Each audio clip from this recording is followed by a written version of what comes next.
Hi guys, welcome back to my channel. So, magbibigay naman tayo guys ngayon ng tip. Napaka-importanting tip nito para sa kagaya natin mga OFW dito sa New Zealand.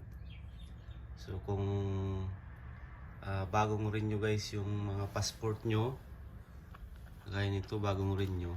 So, kailangan nyong ipalipat yung i-visa nyo sa bagong passport nyo. So marami kasing naguguluhan dito guys. Sabi ng iba, yung passport number ang ililipat sa e-visa. So mali pala yung pagkakaintindi na yun guys. Kailangan is yung e-visa ang ilipat sa e-passport. Kasi parehas na e-passport at e-visa kailangan magkasama sila kasi pag tiningnan sa immigration yung passport mo, so naka-attach dun sa passport mo yung visa mo, electronic visa. So ito yung form guys. So kailangan nyo lang ng mag-download nito ng form na ito, INC 1023. Ayan kung makikita nyo. So punta lang kayo sa ito www.immigration.govt.nz. So kailangan nyo i-download to. So 8 pages to guys. 8 yan. Ayan kung makikita nyo. 8 page yan. So yan yung form na ipipill up nyo. Makikita nyo naman dyan, masusundan nyo guys ang mga kailangan yung i-fill up. So yan pangalan nyo lahat nandyan, lahat. Gender, yung passport number nyo, citizenship, yung country, address nyo dito. So yun lang, madali lang guys. So ang requirements guys, dapat yung old and new passport nyo. Kagaya ito luma na to guys, tingnan mo may butas na. May butas na yung passport, ibig sabihin luma na yan. Tapos ito yung bago na na-renew. So kailangan yung certified true copy sa Justice Office dito sa New Zealand. Marami yan guys. So search nyo lang kung saan kayo malapit. At ipa-certified true copy nyo. Ipa-photocopy nyo muna kada isa. Photocopy kada isa. Yung luma at saka yung bago. So pag na-photocopy nyo na, so pagsamahin nyo yung na-photocopy, kailangan naka-separate sila para pag inano ng Justice Office, so okay na yun. Hindi na siya mahirapan magtingin. So ang kalalabasan nung guys, yan ganito. Ganito yung magiging copy niya. May tatak siya ganyan. Yan. Ito yung tatak niya. So yun guys. And then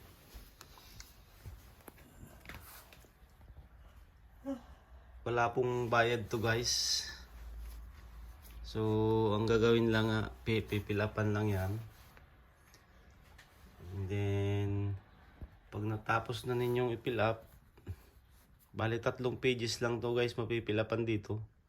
Kasi hindi naman yung iba, hindi naman yun kailangan. Kaya 3 page lang yung mapipilapan do sa 8. Madali lang guys. Pagkatapos nyo ma-fill up, pwede nyo nang dalhin sa post office, New Zealand Post Office. Kasi important ito guys, kasi kung kagaya namin na may bala kaming magbakasyon o kayo rin, dapat bago kayo magbakasyon is mapalipat nyo muna yung i-visa nyo sa bagong e-passport. So kasi para iwas problema, magkakaproblema kasi guys. So meron na akong kaibigan na wala siyang alam na ganoon palang sistema. Umuwi siya ng Pilipinas, hindi niya napalipat guys. Bagong renew yung passport niya, hindi niya napalipat. So pag uwi niya ngayon. So natagalan siya. Yung pagbalik niya dito, nahirapan siya kasi sinala. Buti siya dun sa immigration kasi dalawa yung passport niya ngayon, luma at saka bago. So yung visa niya is nandun pa sa luma na passport. So yun, tinawag daw muna sa immigration dito bago pa siya binigyan ng authorization. Kaya mahirap guys, mapinding doon. Kung may flight kayo na pabalik is madidelay pa kayo. Kaya important ito guys. So yun lang guys. At mamaya ano ko sa iyo, ano ko sa inyo kung ano yung paglalagyan ng courier bag na nito para ihulog sa post office. So yun lang guys. Update ko kayo mamaya. So yun guys, tapos na nating i-fill up yung mga form na kailangang ilipat yung ating e-visa sa ating new e-passport. So kailangan naman natin pumunta guys sa post office, kahit saang post office guys. So pwede kayong pumunta, so kung saan malapit yung post office sa inyo, yun, doon nyo pwedeng ihulog ang form na yan. So ilalagay ko din guys yung address dito sa screen para makita nyo kung anong address ang paghulugan nyo. So certified true copy lang naman ang kailangan, hindi na kailangan isama nyo yung original passport. So let's go guys.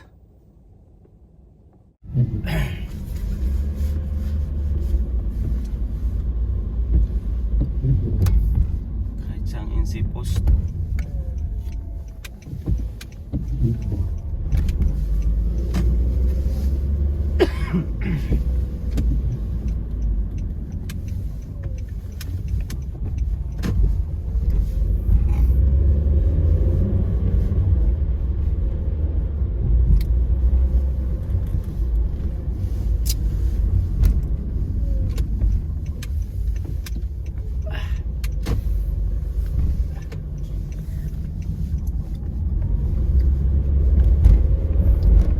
Bayad lang guys yung paghulog mo sa NC Post. So wala pang $10 yata guys yung bayad. Kasi bibili ka doon ng yung courier bag paglalagyan.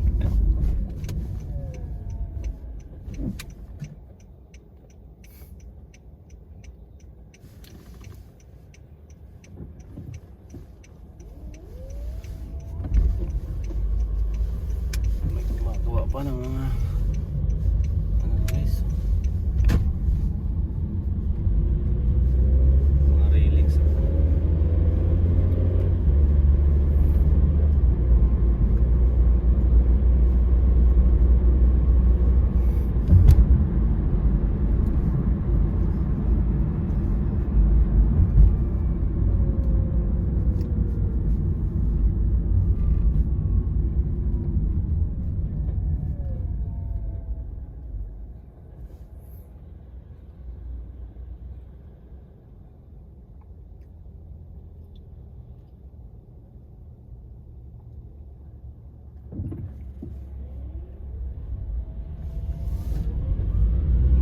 Guys sa amin ng post office, so mga lang siguro 2 kilometer may git, wala pang 3 kilometers. Saglit lang tayo dyan.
stoplight na lang.